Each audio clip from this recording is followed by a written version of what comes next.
టమాటా చారు అయితే చాలా సింపుల్‌గా చేసుకోవచ్చండి. చాలా రుచికరమైన టమాటా చారు.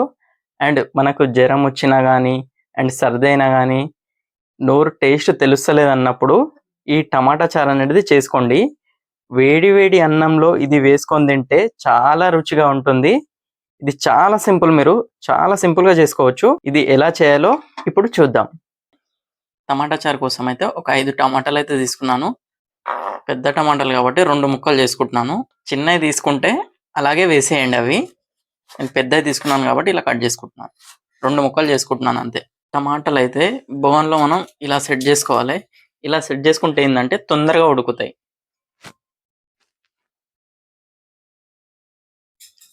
ఇవి మునిగేంత వరకు వాటర్ పోసుకుందాం.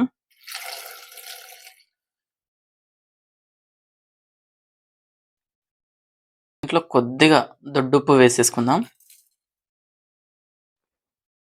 ఇప్పుడు వీటిని ఉడకబెట్టుకుందాం. టమాటాలు ఇలా బాగా ఉడికాయి. ఇప్పుడు మనం చింతపండు వేసుకోవాలి.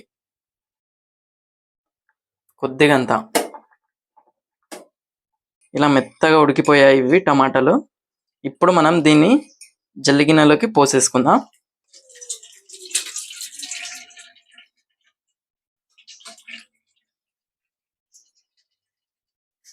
టమాటా రసం కిందికి వెళ్ళిపోయింది కాబట్టి ఇప్పుడు ఈ టమాటాలు తీసుకొని దీంట్లో వేసుకుందాం. బగోన్లో కొద్దిగా వాటర్ పోసుకుందాం.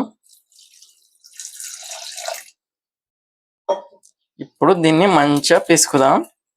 వీటిని ఇలా మంచిగా పిసుకున్న తర్వాత జల్లి గిన్నెలోకి పోసేసుకుందాం.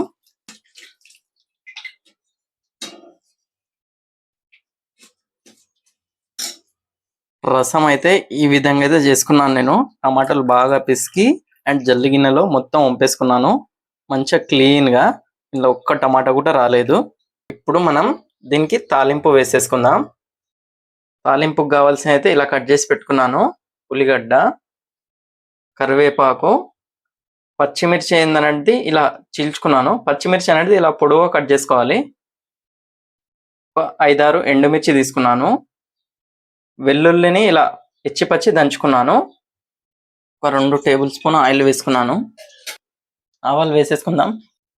ఇప్పుడు జీలకర్ర వేసుకుందాం. వెల్లుల్లి వేసుకుందాం, పచ్చి దంచి పెట్టుకున్నాయి. ఎండుమిర్చి వేసేసుకుందాం. వీటిని బాగా కలుపుకుందాం.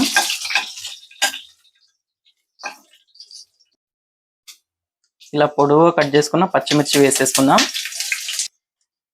కరివేపాకు వేసుకుందాం. పచ్చిమిర్చి కానీ ఎండుమిర్చి కానీ ఇలా బాగా వేయించుకోవాలి. వేయించుకోవడం వల్ల మంచి టేస్ట్ వస్తుంది రసం అనేది. ఇప్పుడు ఆనియన్ వేసేసుకుందాం. మంచిగా కలుపుకుందాం.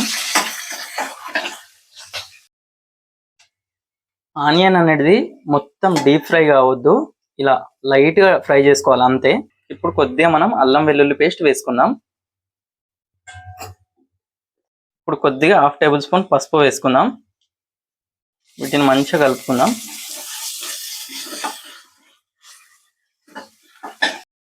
ఇలా మంచిగా ఫ్రై చేసుకున్న తర్వాత ఇప్పుడు రసం పోసుకుందాం.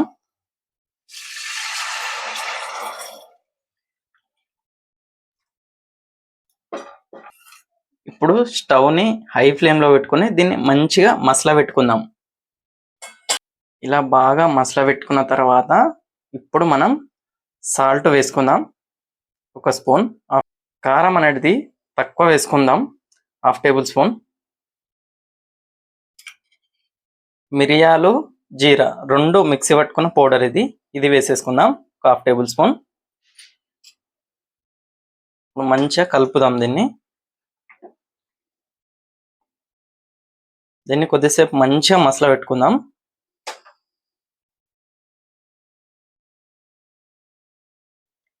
టమాటా చారు అయితే రెడీ అయిపోయింది. ఇలా చాలా బాగా మసల పెట్టుకున్నాను అండ్ టేస్ట్ అయితే చాలా బాగుంటుంది. మీరు కూడా ఇంట్లో ట్రై చేయండి అండ్ వీడియోకి అయితే లైక్ చేసి ఛానల్ని అయితే సబ్స్క్రైబ్ చేసుకోండి.